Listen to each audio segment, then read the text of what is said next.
Good evening. Hey, Catherine. Hey, Mandisa. It's very good to see you. It's very good to see you. So, I want to welcome everyone to what I'm conjuring as a regular series of CHLP engaging with our people, um, including the people who have been our people since Catherine founded us Back in the 17 Stone years ago. Age, 1700, in the 1700s. Notice that's not my language. Um, and people who are just joining, as well as folks who we haven't even engaged yet. And I'm conjuring that this is a regular series on various issues that are important to us at CHLP. And since I know I've been in the thick of this transition, and I know Catherine has as well, it just made sense to start this series with our founder and current chief strategy advisor, with me, the current ED. And I love the conversations that you and I, Catherine, have had over the months. And so I said, how about if we just have one live? You know, especially given that last week was the World AIDS Day. And even though this work is our work, is work that we've done for a while, it's always a odd time of year when, on the 1st of December, suddenly more people who maybe haven't been as engaged at other times in a year are now like World AIDS Day. So I was like, we're going to have our conversation. And one of the things so just welcome, in full transparency, um, Catherine and I both have what's often called an adult beverage. And if folks don't have one already, I encourage people to have one as well. Adult beverage is defined very broadly. Um, and, I'm just really excited to be in conversation with you. And it's not an interview, it's a conversation. And I do have one question that I'm hoping can really start us off, Catherine. So, probably since you and I first met, like a word that I say a lot is political moment. And I say it because yes, it's obviously one of my favorite words, and it's a favorite phrase in terms of it really embodies so much of what's happening. What's the political moment that we're in? But I'm actually curious, what was the political moment that made you start CHLP? Oh, goodness gracious. Uh, the political. Well, first of all, I do want to say that my beverage is so adult, it can vote. It's a Oh, very adult beverage. wow. And I always enjoy speaking with you about, I mean, we have very wide ranging We conversations. do. These girls like to chat. And We do. let's see if anybody else is interested in what we have to say. I mean, I think uh, the political moment, I suppose, was the realization after um, maybe 20 years of practice that I wanted to do something about a couple of things that I saw in both years of doing direct services and also working at major national impact organizations, Mhm. because I done it kind of did a little bit of all of it or a lot of all of it depending on your point of view. And one was that there was so little collaboration, and Mhm. that when a lot of the large organizations got involved, they kind of bigfooted the local folks who often were the source of the work, the relationships, and whatever that fueled class action lawsuits. And I think related to that was the incredible disparity in access to resources that a lot of the larger national organizations, and I really am thinking pretty much entirely of national organizations, had resources both, in terms of documents and libraries of things they produce and access to experts and other things that were not available and were not shared with local folks. And so it seemed to me politically on a larger scale, not particularly strategic, because if we really want to move a movement, we have to recognize that the local folks and states are where the real engines of revolution are created, and that we advance work by making things that are necessary to do that work available. So I started the center with the idea of trying to democratize access to a lot of that. So it started with the creation of a resource center where we collected briefs, pleadings, journal articles, things that we could get without violating copyright laws, and sharing and getting permission when we needed it to share. And of course, always, most of the stuff on our website is other people's stuff, but of course it's labeled as other people's stuff. So we weren't appropriating, we were really democratizing access to stuff that already existed. And then hoping to, and I guess the related area was to jumpstart initiatives that seemed to us to have a real bang for the buck, but were not being pursued again by the national groups. And that led almost immediately to looking at institutions where queer people, and particularly people of color, were corralled disproportionately. So that meant, we started with juvenile detention centers and wanting to get standards that allowed uniform access to sexual health literacy. That was one of our very first campaigns. And of course, that took us into prisons, jails, and the criminal legal system, because that's where the rubber hits the road, in my opinion. And I think you share that view. Yep. God knows you don't need me to speak for you. But, and there really was not a whole lot of the focus was really on, well, the kinds of things that have often been the focus, the military marriage, and also very important things. I mean, I think a lot of the national AIDS organizations focus on healthcare access and access to housing, and other services that are critical bread and butter issues. So we also don't do that. I mean, we're looking to do things that were not duplicative, while also expanding access to things we discovered and learned with the community writ large. I thank you for sharing that. Yeah, you're welcome. Think about, and cheers.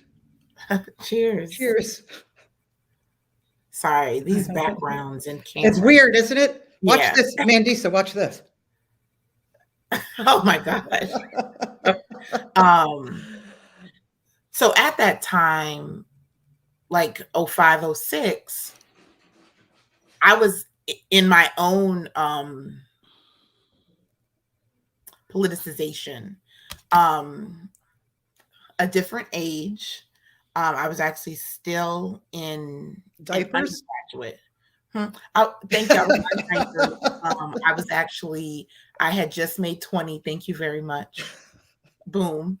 But figuratively speaking, yes, diapers, in terms of my, like, looking back on my understanding of the world, of how power is arranged, of hegemony, of oppression, definitely diapers. And I don't, I'm very happy for that. But for me, like, that moment was really, it was defined by Katrina for me.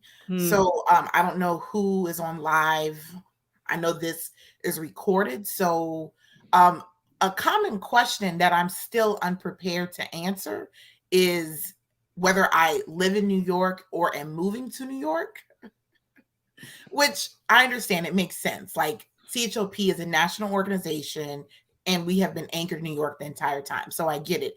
And I am from New Orleans. I live in New Orleans and will live in New Orleans until the water decides otherwise. And even then, I know how to swim.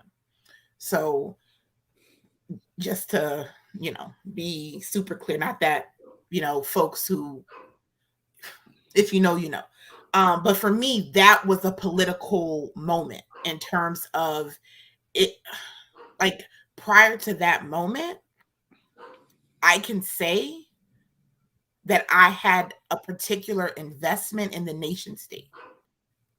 And ultimately, I Could you, believe that, Mandisa, could you say a little bit more about that? yeah, like ultimately, I believed things were broken, but that ultimately it was fixable and that like you could do the right thing. And it was experience of my entire life being destroyed, not by the flood wars, but actually by the US government, where it was the first time where I began to understand we are responsible for ourselves. And it took a whole meaning, like a whole new meaning of that Hurston quote, who's been on my mind a lot. Side note, I'm in a book club and we read a short story from Zora Neale Hurston's Sweat. So she's just been super present in a particular way. And she has this quote in which she says, if you are silent about your pain, they will kill you and say that you enjoyed it. And the experience of post Katrina, sort of South Louisiana or Gulf Coast, it showed me we are responsible for ourselves in terms of the people that we thought are there to keep us safe will not. And not only will they not keep us safe, they will blame us as the reasons why they could not keep us safe. All of that to say, it started my journey as an abolitionist, which I think is actually how I wound up here at CHO. Yeah. So when I say, like, I don't know if that answers your question, but like a critique of the nation state, it's, acknowledging we, like, safety is actually not an empire. It's in the communities and power that we build. And as a lawyer, as the head of a legal organization, I like the contradiction of how we then engage with the state. Yeah. You know what I mean? And like, Yeah. that means about why we engage with the state. And also, to me, it deeply informs the strategy for why we engage with the state in terms of, if we're doing criminal defense work, if we're doing food stamp appeals, if we're doing, disability appeals, suing the cops, like like for me, it's not, do I engage? I became a lawyer. I decided on some levels to engage. It's being like super strategic about what that means and also being clear what justice is and what it is not. Yeah. So I just think about how our political moments seem different, but actually have a lot of overlap. Oh, yeah. Like, Well, yeah. yeah. I mean, I think I was looking for you for a while, and and and when we started our conversations about you coming in and taking over as the executive director, I don't know if we want to go through all of the processes, but ultimately, what was what was the what were the main reasons why you decided, yeah, I'm going to do this? Because as some folks who may be on know, and I know, you're married to an executive director. So you've seen up close and personal how fun the job is, and I mean, nobody, I don't, anyway, Yeah. very few people who know what the job is think, oh, I want to be an executive director. We're mostly activists that get into this, and then sometimes being an executive director is part of what you wind up doing to get from point A to point B. But why did you decide to take on CHLP? And um, like what were the major reasons, and where do you see us going um, in ways that excite you, So, if I might ask? I would hope so. Um, so yeah, just FYI, folks, it's not an agenda. Like we don't have scripted. And I was like, Oh, that's do what you like think it's not obvious? I don't know. I just want to say it. Oh, You go know, like ahead. in Go terms, ahead. um, sometimes like it's important just to say the things.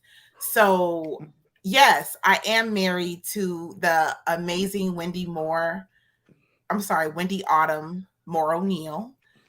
Side note, Moore is my name prior to marriage. O'Neal is her name prior to marriage. So being the Black feminists that we are, we were like, let's combine them. And I think it's funny in terms of she's like, oh yes, it's Moore-O'Neals. And also it's more like the Africans, Moor O'Neals, in terms of when the Spanish kicked out the Moors, most of them um, did return to the African continent, but some actually went north into the British Isles. So literally, there are more O'Neals. Me being a history dweeb, I love to point that out. I know it's embarrassing, but back to Wendy. She is the co-director of Southerners on New Ground, which is simultaneously a regional organization, so seemingly smaller, but much bigger in many ways than CHLP, and different in terms of like it's an organizing like poly ed, based place, like a lot of leadership development, and it's much older.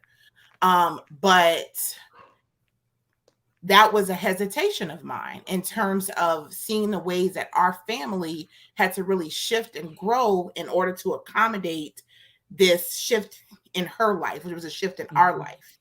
And so for me, like, just to be real candid, I was like, this shift that we've done has been really monumental for our family. I don't know if we can have another shift. And home is is sacred. So if home is off balance, I can't show up and do any of the things that I do. So home for me, like Wendy is my spouse, my partner, but she's also one of my fiercest political comrades. So her assessment is super important to me.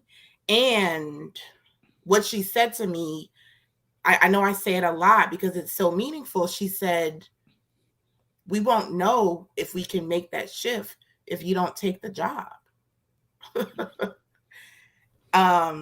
Yay, Wendy. And yeah, like that shifted a lot in terms of, you're right. Like anything that we do, if I don't say yes, is just going to be theoretical and hypothetical. But it's the practice of us like doing it that is going to determine like, and the intention. So I said yes to Catherine's proposal because yes, I was courted, and I like to be courted, so I don't have an issue with that. And I think it's okay to court people. Like, I don't think words just have to have like romantic meanings. But I said yes for a few reasons. One is, if you know me, I have a lot of stuff to say about leadership. I have a lot of thoughts about how organizations can be run and about what can happen based on my 17 years at this point experience in movement. And apparently, when you talk shit about enough organizations, somebody's going to ask you to run theirs. And that's part of it. And, you know, and I've always been excited at the work that I've seen from CHLP. And for me, I'm committed to like some goals and principles in the HIV world. My goal has never been and will never be to be a director. And I'm excited at the ways that my skills, my hopes, my goals can be actualized as the executive director. And for me, that's not just some wordplay. Like that's a very important distinction. Like some people have a goal of like having a certain sort of position in life. Yeah, that's the part I don't get. My goal is for us to be free. Yep. And I have some ideas as to how we can do that. And I'm very clear on the we, not the I. And so, yeah, like it was a part of it in terms of, ooh, I've been doing this work in this way locally, which I totally agree earlier in terms of what you said about that's where it's at, you know, in terms of like some of the most successful organizing campaigns started and ended locally. But it's a chance to expand on this history that I find really inspiring. Like I remember like the first conversation that I had, I know this is true of many people. It's shocking at the size of CHLP. We little. And for me, like the first time like you said that, I was like, oh, this is a reminder about like assumptions about size sometimes. So talk a lot of shit. Folks want you to lead their organization, or like really like other way of saying it is shit or get off the pot, you know, kind of like Right. you have these thoughts, let's actualize them, like let's put them into practice. I joke around with my colleagues, you know, I say I'm building a team to dream. I'm joking at the building part, but I am invested in a team to dream. Actually. Yeah, and I think that's I love your pointing out CHLP size. I mean, I think it's I always have felt it's so important for everyone to appreciate that it is really possible for a half a handful of people to draft a bill, change a law, change the world. I mean, it's the more the merrier, the more effective. But it really, you don't. It actually, Sometimes. well, but you don't. It doesn't. It is possible to get things done without a massive organization. It always works better when we collaborate with a lot of other groups outside of our own silos. And I was wondering. I mean, this actually just occurred to me when you're talking about organizations and movements. It seems to me sometimes that there is so much criticism among our relative organizations and movements about how things operate and the way things are, and yet it feels very capitalistic. It seems like we have, at the same time that we're critiquing structures, we engage in a very capitalist kind of a way where there is sort of promotion of one's organization and not promoting others doing the work. I think I told you, Mandisa, once approaching God, it's a global organization, for a letter of support, one that had used a lot of our Mhm. materials, and was greeted with shock by the director, who said, "But you're the competition." I thought, oh Jesus, well, this is why this is why change is taking long. But there really is, even though it's not said, there really That's is. wild.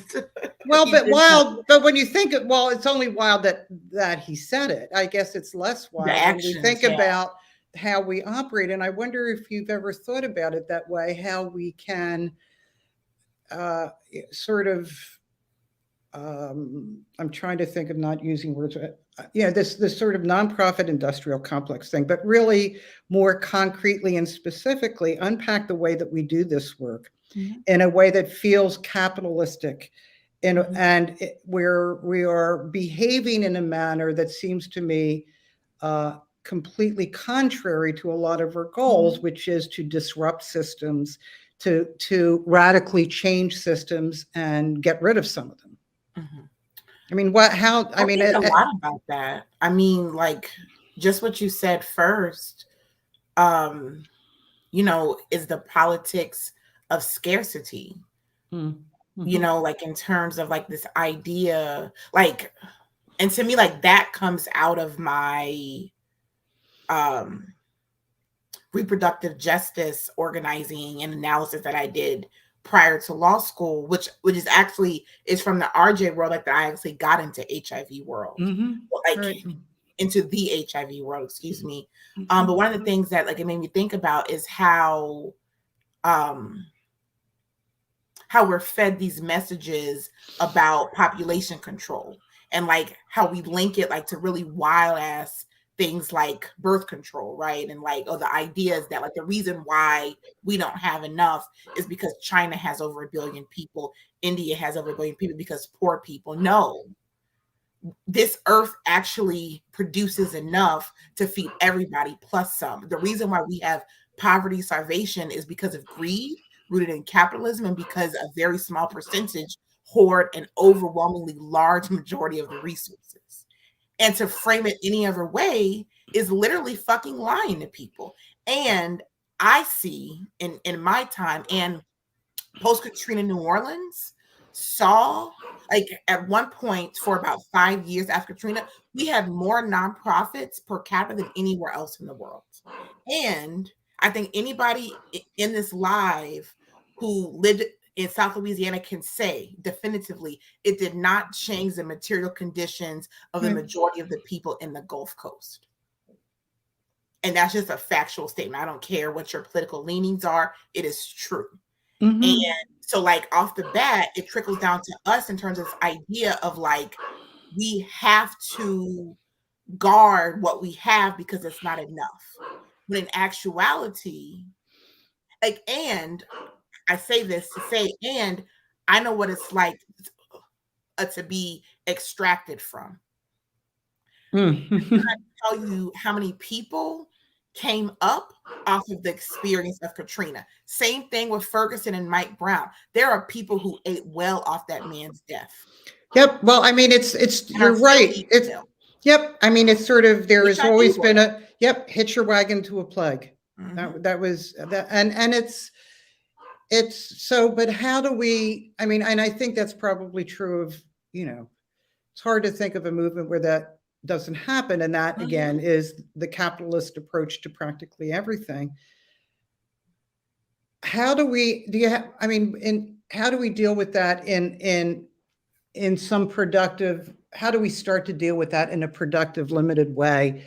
How do we collaborate in a loving and compassionate way on accountability, and making it easier and more attractive for all of us working in this field, whatever, to how do we change that, and even in some small way? I Well, mean, that's almost like saying, I have some how do we thoughts, get? I bet and you I want to do. hear yours too. I have thoughts, but like, you've been you like in that practice, I think, for some time. So one of the things like that is important to me is practicing values. Mm-hmm. Mm-hmm. You know, like I think that we as a movement are really good at the deconstructing. We could be better, of course, more precise, more rigorous, of course, but we don't, like, we're still kind of building the tools of the actual what do we want in this place.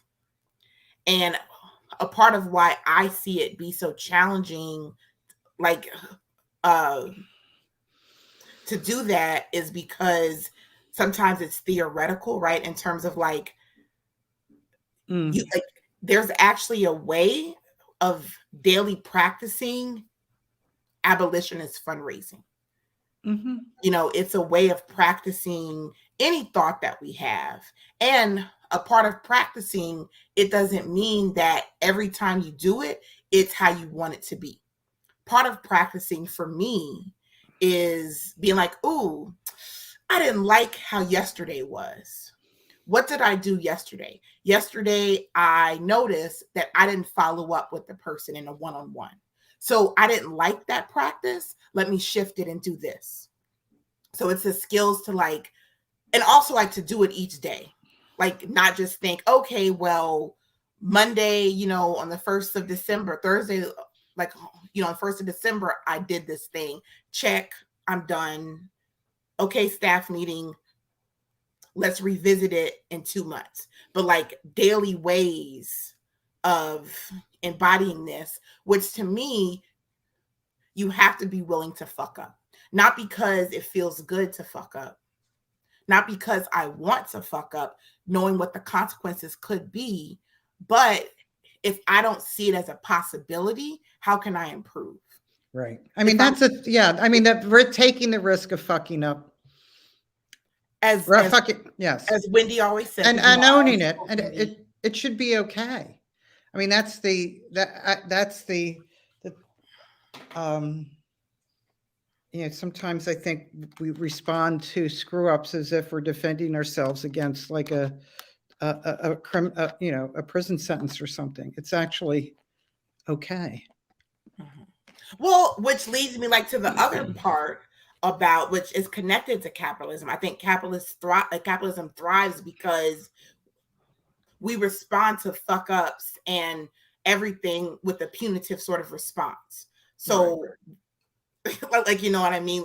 Like everything is like punishable by something, Oh, yeah. you know? Oh, So, we're great for that in this movement. We love policing each other. and how could we not be?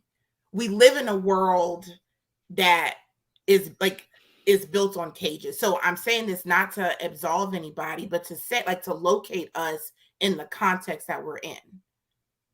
We like to police because that's what we know. It's how you get funding a lot of the times. It's how you prove your worth. You know, like look at something like that thing like you and I, you know, and many others talk about is like how we, you know, have decided that like the progressive way to do HIV modernization is to make it about the undetectable viral load. And what we're saying, even if we don't say the quiet part out loud, is that there are tiers of people and that certain people are deserving of our support and of dignity, and certain people are not. Mm-hmm. I think that's right. I mean, I think, you know, messaging around that stuff is so tricky. I do think I mean, I think a couple of things that CHLP has been good at. And when I say Mhm. CHLP has been good at it, it's mostly, I'm talking about the people, the staff who are in the trenches and actually on the coalitions and on the calls and dealing with state stuff.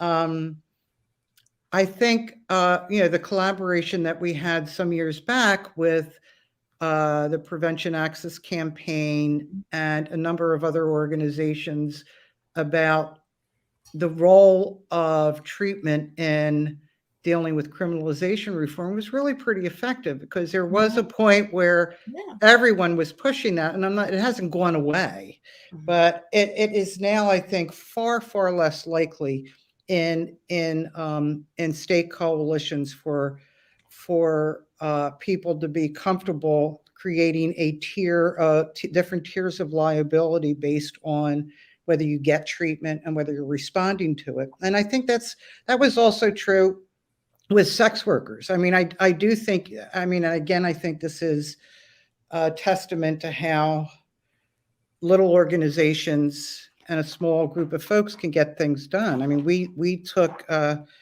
I have to say CHLP female staff took a lot of heat for standing up for sex workers in states like Florida, where there were bills pending that that left them behind, and based on a sort of incremental, pragmatic approach. Well, we're not going to get anything done if we include sex workers, so this is something. I think that advocacy has developed to the point where I don't think it is politically feasible in most states for folks to talk about leaving sex workers behind. And I think that has to do a lot with, I think it's what you're talking about, having principles, stating what the principles are, and actually operating in a way that's consistent with them. It's easy And to have a list of clear, things. And also being clear that punishment and consequences are different. So I don't believe in punishment, but there are consequences when you leave out my people, and being clear about right. that. Yes, it's about accountability. I mean, and I think that's also what abolition is about. It's not. It's about a form of accountability that that actually reflects a belief in redemption. And you don't have to talk about. It doesn't have to be religious at all. It's more about an approach to things that, as Brian Stevenson says, does not treat anybody as the worst thing they've ever done, or maybe even the two worst things that they've done, and approaches harms in a way that makes sense both to the person who has done the harm and the person who is the harmed.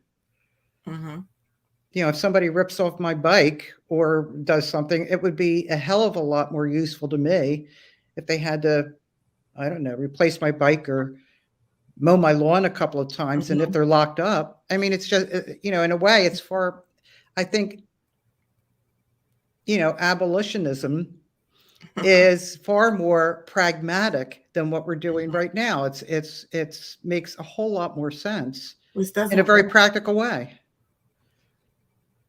I always have this conversation locally. I know other people are having it locally as well, around, increasing the budget of law enforcement. And it's like, okay, in New Orleans, we've seen an increase in the budget of the NOPD steadily over several years. If what you're saying about cops equals safety, do you feel more safe? Because logically, if that made sense, we would actually feel the safety that we're paying for. Yeah. So the answer is always no, because that is actually that's actually not how that works, in terms of law enforcement equals safety. But it's a question that we have to at least answer for ourselves. When are the moments when you feel safe, if at all, or most safe? And so to me, I totally, feel what you're saying. So also what I love about CHLP is having space to have those conversations in staff meetings, acknowledging it's not a right answer. It's just, hey, I love one staff meeting, asking as a check-in question, what's one thing about abolition that you're continuing to grapple with? Because I think sometimes it's hard to have spaces where it's like, oh my gosh, I'm on board and I'm just really fucking confused about this thing. Can we talk about it? Exactly. And I want to just think it through, because I don't have examples of it. And so I just love being able to do that. And this makes me think of something. When did you know it was time to move into a different role? Because that's something that we don't talk about. Like everywhere I see new leadership, da da da da, but I don't see assessment. And like, and when I say leadership, I don't just mean as a director. There are so Mhm. many times when it doesn't have to be this knockout, drag out drama, but my time has ended in whatever it is. When did you know? And notice I did not say retire. um, I don't, I think, I don't know whether, I don't know if, I think it is more, I don't know about need. Did you say Mhm. need? It was need? Because I don't know Maybe about, I did. I don't know what When you did you said. decide to? I decided um, a couple of years ago, and part of it was through just being part of different networks and groups, national and otherwise, and sitting around the table and seeing who was sitting at the table and who was representing organizations. And I, I, I would say at least 2 years ago, I started thinking about what I wanted, what I thought made sense for CHLP going forward. And I think um, I had, very specific things in mind. I mean, I guess it's for people that are on the call, we are a project of the Fund for the City of New York's National Center for Civic Innovation. So our board is the board of those organizations, and who periodically, would invite, I guess, me in to talk about stuff and then maybe give us some money or whatever. So we, being an independent project, it really wasn't it was a decision that I get to make about it's time for transition. And I think um, I so I would say it was a couple of years ago, but I felt like we needed I felt like CHLP needed someone like you, Mandisa, to take us to the next level. And I really wanted to see um, someone with your background and your experience, and also someone who felt like a political soulmate. Um, because it's not, the CHLP, to me, people have said, oh, it's your baby. It's actually not. I always thought about CHLP as a vehicle to get shit done. Mhm. And I think it will continue to do that. And I think that I have taken it to a certain point, and that it really needed someone else to take it beyond that. And I also felt like if we are going to, uh, for me, and for I think for everybody, everybody that's worked at CHLP, um, equity on all levels, gender equity, racial equity, disability equity, all of those things really matter. And you just kind of have to put your organization where your so-called principles and beliefs are. Um, I also knew from just conversations that I'd had with uh, folks that were, really promising potential leaders at other organizations who talked about never really having the opportunity to think about, train about, transition into different Mhm. experiences. Well, I have this unique ability or a position where we can actually do something like that. So I don't know if that answers your question, but It does. I do think you have um, a vision and experience that is both complementary to what's been going on, and but also the ability to take CHLP where I don't think I would, and I can, and sometimes it's, it's just the way it should be. I mean, I think Thank you I for would. trusting me. Oh, of course. Well, I It courted means a lot. you, remember? But I I know, mean, I but would love to see other it, organizations it do, I think if it's important. we talk, actually, you know what? I'm just going to stop it right there. I'm becoming even more, how I can go on, but I don't know if that answered your question. Yeah. But I, I think there are plenty of organizations that could look around and come to the same conclusion that I did. And I love the way that we did this. I mean, I love that we got to meet, we got to hang out, we Hmm. spent time together to see what we thought of each other. And then we were in regular, extensive Hmm. conversation for months and months and months. And I Hmm. have learned so much from those conversations about both about what I was doing, how and what I want to be doing, and just the whole, on so many levels. I've learned so much from those conversations, Mandisa, and I'm really grateful for them and for the grace and openness and bravery in which you've engaged in them. Well, thank you. Those are not words like that I would use first. So I'm reframing some things um in my mind. So to me, it's always important to say thank you. When it's appropriate and when it's sincere. It's very important, like, to honor legacy and to honor where things come from. And so I just want to say that, I know we say that privately, but I also think that um, I just want to be clear. And um, one of the things that I'm super excited about, and is one of the reasons why I ultimately said yes, is because I'm very excited at the possibilities of working with, like, as you said, like the folks who are actually on the ground. I'm going to name everybody: um, Jada, Amir, Kay, D, Steven, um, Matt, Catherine. Um, yeah, all those folks make it Mm-hmm. possible. I'm super excited to expand our work, especially our racial justice and our reproductive justice work.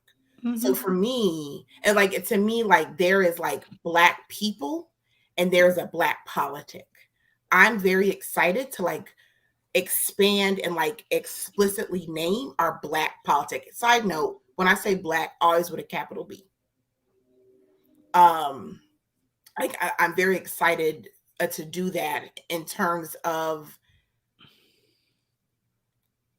I would say it's impossible to do any work as it pertains to criminalization and not have an explicitly Black politic. Now, when I Mm-hmm. say Black politic, I don't just mean work that only talks about Black people, because ultimately, if you're talking about Black, what you're talking about is people who are on the opposite spectrum of whiteness.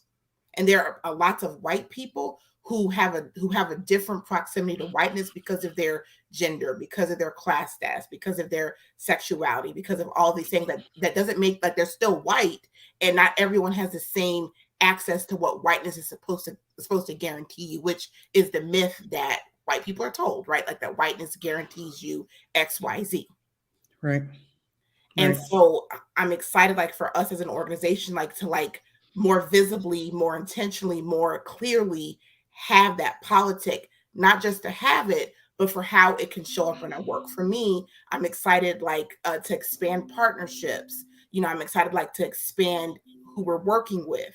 Um, I've said in staff meetings, I'm looking for our people. Right. Again, the people who we've engaged with over the time that we've existed, the folks we're currently engaging, and the people who we have yet to engage.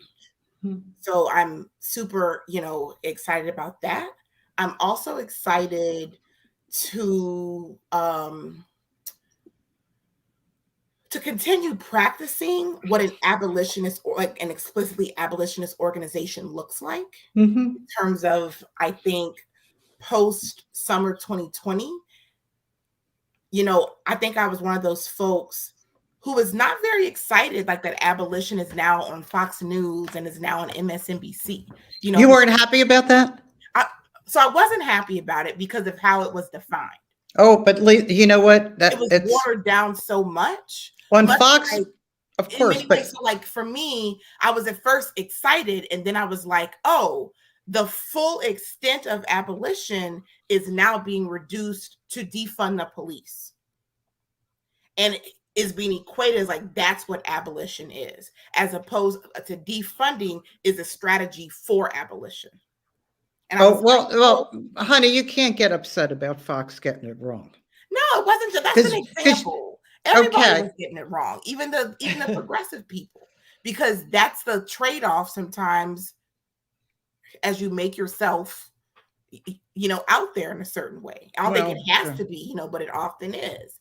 And so that was one part that upset. Like the other part that upset me, not upset me, but it just showed the extent of the work that we have to do in this movement is folks were like, after a week, I'm an abolitionist. And that's just not how it works. We have never lived in a world that doesn't, like in the US, as long as the US has existed, we have never been alive, our parents, our grandparents, in which a punitive response to something didn't exist. So this thought that I can unlearn all of that and like posit this analysis in a week is not actually a result of how smart you are or a result of like how amazing you are at understanding information. To me, it says what you were told abolition is distorted. So Well, like but it's a that, like, start. But it's a start, right? no, name it as a start. What's wrong Mm. with being in the practice of it? Nothing. What's wrong with that's what I'm saying. Like name it as what it is. There's joy, there is brilliance in being on a journey. But this idea that you have arrived at the end of the journey. And so that's the context that I want to see, that I am committed to CHLP actually practicing daily what an abolitionist organization can be. Yeah. One where we will never say we've arrived. One where we'll never say we got it figured out, do what we're doing. One where we have a commitment to being in the practice and to be able to assess and honestly critique the moments where we don't meet the values that we have said we have. Yeah. Not in ways like where you. we're like, what's that expression? Over apologizing and, oh, woe is me. It's like pronouns. If you mess up, you apologize, you keep it moving. Don't make it about you and, oh my God, I can't believe. Oh, what's wrong? Yeah, we focus a lot on the wrong shit, I think. Exactly. I do. I think, I mean, and I'm slightly turning back to your earlier question. And because I also wanted to say, I think that I don't think that anybody who's been an ED or in a leadership position for 15 years should be looking to see, I think, in some ways it's some related to term limits. You never ever, when someone says, if I wasn't there, the whole organization would fall apart. To me, that says, well, you really suck as an ED. I mean, I don't believe in the one essential leader kind of thing. I believe in a mobilized army of people. I think there are, I think, back to like need, when you say, actually, when I think about it, yeah, need. If I've been in a position for 16 years, I need to think about moving on, regardless of whether I'm 35 or 85, because it's time to have somebody else. And if you get the right person, and God love us, we certainly lucked out with you, Mandisa. And I'm not just saying that because we're live. I think everybody who knows that to be 1,000% true. Yeah. Then yeah, then you do it. You do it. It's actually pretty simple. Yeah. Are you taking questions from people? Is there anybody else on Well, here I but don't you and know me? if you've been looking I'm at the going to comments, it is I'm going over. popping. Y'all are like Oh doing my the dang God. thing. Y'all are Stephen just Scarborough. oh Steve oh Scarborough. my God. You know, I got y'all Penny, I reached out Chad, to him and Louise, Steve Scarborough, RJ, you've been ghosting me. D. Why is my thing flickering? I'm sorry. I don't know what's happening. I'm sorry. That's Fox News. Sorry about that. See, I was doing too much. But yeah, like the comments are popping. Do folks have questions? I'll be honest, I've not been like to read each each comment. Um Well, it looks like everybody agree with my assessment so far. Anybody who's weighed in, let's see. Good evening. well, Hi, I'll say this. D. I'll say this as well. Hi, Stephen. It's not about age, it's about experience. And I want to preface that because of what I'm about to say. I don't know. So for me, daily almost, but especially as I was considering saying yes,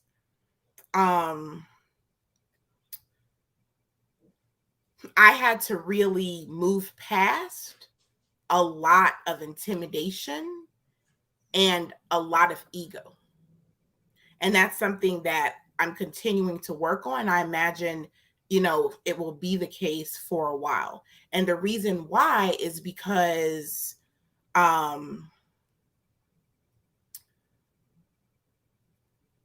in terms of, I was like, Catherine has been doing this work much longer than CHLP has existed and longer than I've been alive. And A fertilized egg. I believe we've yeah. determined that you were not even a fertilized egg. And the reason why I'm saying that is not to like out people's like out your age, but to say the thought that me, like at the time that you asked me and I said yes, I was 36. I'm 37 now. Wow, huge difference. But for me, it took a process, like a practice to decide that I could come after someone who had been doing this work longer than I've been alive. And a part of what I now I understand that means is acknowledging there will be things about this job that that I don't know. And being okay with what that means. And so like part of like the daily practice is so good seeing you in the chat, RJ. Hope to connect. Hi, RJ. RJ, I didn't know you lived in New Orleans. When did that happen? Sure does. We're gonna hang out. Apparently And just so. like side note, Frontline Legal Services of Louisiana and Georgia is in the house as always. Just badass people. But like part of what that has meant is acknowledging Catherine is going to know this thing. And I can listen and like take the advice, take the suggestion, or I can get bogged down in being like, oh, what's it going to look like that the former ED is now here answering questions? Oh, are folks going to think that I should know this? So for me, it's a lesson in ego, right? Because it's not fucking about that. Did you answer the question? Did you not answer the question? You answer the question. Let's move on. So I like part of this that I don't think we talk about in leadership and new leadership is preparing yourself to like be in a space of learning. But being super okay with that.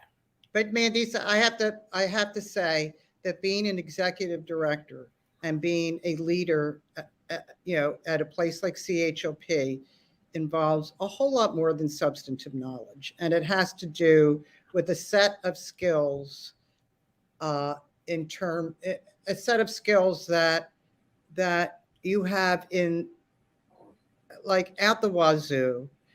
For folks that didn't know, I mean, Mandisa has also been a mediator, has done a variety. I mean, and I am sort of on the opposite scale of mediation.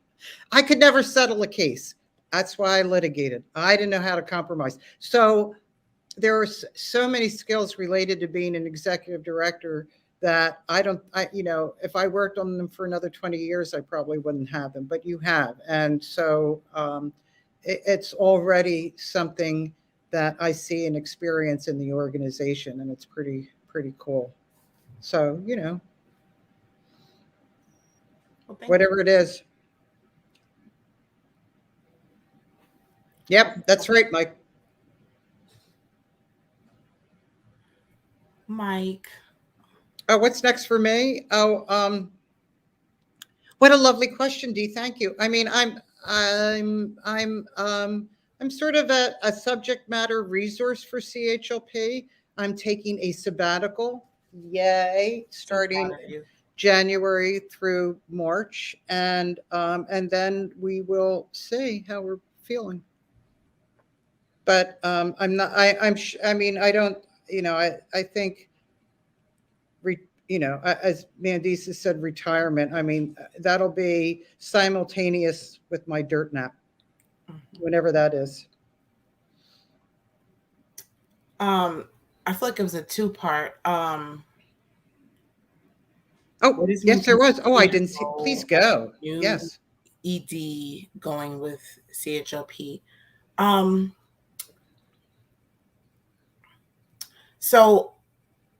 So it was definitely intentional, like to start, October 1st, like the start of our fiscal year, like of a new, fiscal year.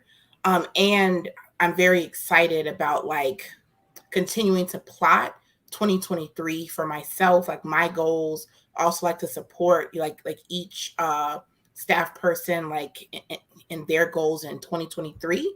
But I'm excited like for us to like practice, like to engage in a lot more political education, which I don't know if you could tell, but that's my favorite thing to talk about. And the reason why is not because it's just talking, it's because it's how you do. Is you talk about it, like you talk about best practices, strategies, all of that, and you do every day. And then you talk about what worked, what didn't work, and you do that shit again, and you do it again until you're free, until all of our people are free. And then even then, you still do it because you got to maintain the freedom, but that's another conversation. So like being in the practice, I'm really excited about that. I'm also excited about doing what's necessary to slightly grow our team a little bit. CHLP is never going to be a staff of 20, 25, 30. And I know based on conversations with Catherine and being in agreement, growing us a little bit, especially because that's what I see is needed in the political moment. Like I think that's right. I don't want to frame it like we can always respond to every situation, and we can better respond to more situations with more people. So doing all the things that are necessary, which isn't just fundraising. That's a huge part of it, but not the only part, in order like for us to get more people. And the last thing I would say is, and it kind of goes full circle to like the earlier part about being in New Orleans, is we are a national organization, and I want us to be more explicitly rooted in the South in a visible way. This is not saying, oh, we're moving the office. No. Go ahead, move it. No, but especially one question I would have. I mean, actually, which of us, who even lives in New York now? I mean, other than Amir. Oh no, that's true, D. But and Jay. But to me, okay, all right. One question I would ask prior to move the office: do we need an office? So it's a lot of things to consider. But so like talking about rooting in terms of, so the orgs we're partnering with, because like a lot of the coalitions like that we're currently supporting are already in the South. Not all, of course, but like that to me is significant. So like more explicitly having us be anchored and visible. Mandisa, could you address the Nishan issue? I mean, I think. Oh, I didn't see it. Well, I mean, I don't know whether that's to all of us or not, but I mean, I think. Oh yeah, we're in until he's out, right? Yeah. I mean, we're in until he's out. That's one of the things that. And there will be an update on the next Free Nishan call. Well, I think that's one of the first things, in 2023, is for us to have some internal work around what CHLP's capacity, what's our analysis, what's our work going to be, and then from there moving outward and communicating that new energy, all of that to the folks who have been in the coalition, which I know is a mixture of folks like UD, who've put in so much work, so much has made it so visible, and also folks who are based in New York. So yeah, Connor is the person that really, together with Brian C. Jones, launched the Free Nishan Coalition, and the website that we have is her brainchild, and most of her work. So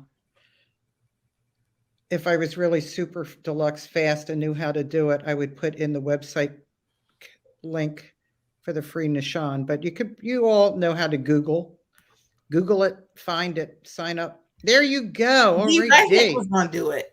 I knew if I talked long enough, she probably would. She's just amazing. Because she does it, yeah. Mandisa, I haven't seen you sip your adult beverage in you haven't been looking because I done finished it. You did? Yeah. I don't know how did that, but I sipped it. Do you have an IV going? I haven't seen it anywhere near your mouth. How did you do that? I want to tell you, but can I do the I wasn't head? Full to the top, but it was. You have a sippy cup? Huh? You have a sippy cup? What is that? I have a mason jar. Like, I don't know what to tell you because it had like reddish liquid and it is gone. Okay. All right. Well, that was very stealth of you. I didn't see that happening. Well, in the interest of time, I just want to say more of this in different places, like more conversations. I'm laughing at Chad. Sorry. I should not look at the chat while I'm talking. Sorry. More conversations, more commitment to practice, which includes a commitment to, that didn't work out. What? Let's do it again. No, I'm just saying, like, that's a part of the commitment to practice. Okay. And as I said, more of these webinars, like live webinars from CHLP on a variety of topics. I know my coworkers have some ideas as to what some topics can be. And if y'all have some ideas, please put them in the chat as well. I just want to say thank you, Catherine, for always being down, like always being willing, like even when you're like, I'm not quite sure, but out of trust and belief in Mandisa, I'm going to go with it. Well, because it's always fun. True. We always, and nobody dies so far. It's true. Very good point. It's fun. Thank you, everybody, for joining us. I'm really excited to continue in this work with everyone. And I'm really honored to continue what you built, what you started. Well, thank you. And D. Connor, do not despair. Nishan has, he actually, both his appellate attorney and his annual review hearing attorneys are named Catherine. He told me he's writing a rap song about the three Catherines. And I believe his hearing, the next annual review was scheduled for January, and it might be scheduled now in March, but there stuff is going on. Do not despair. We are going to get him out of there. Yeah. He did. Yeah, He so- also, by the way, he turned 46 on November 1st, and that is just anyway, it's unacceptable, to put it mildly. But Dee, thank you for caring and being such a incredible advocate on his behalf. And free them all. What's Yeah. happening with him is an opportunity to organize on his behalf, and also like to bring attention to a system that isn't working for everyone. Oh my God. You know, so that's why it's an honor, like, to be in community, to be in comradeship with everyone who's here now. And I know it's recorded, and in the interest of respecting people's evening, let's sign off. I'm going to take my cup of water and put that up. Oh, I don't have water. Okay. Well, take your wine or whatever it is. Put it up. I'm toasting you all. Thank you all. Thanks for listening in, and have a great night, everybody. Bye. Stephen Scarborough, damn it, email me. But I said that nice, right?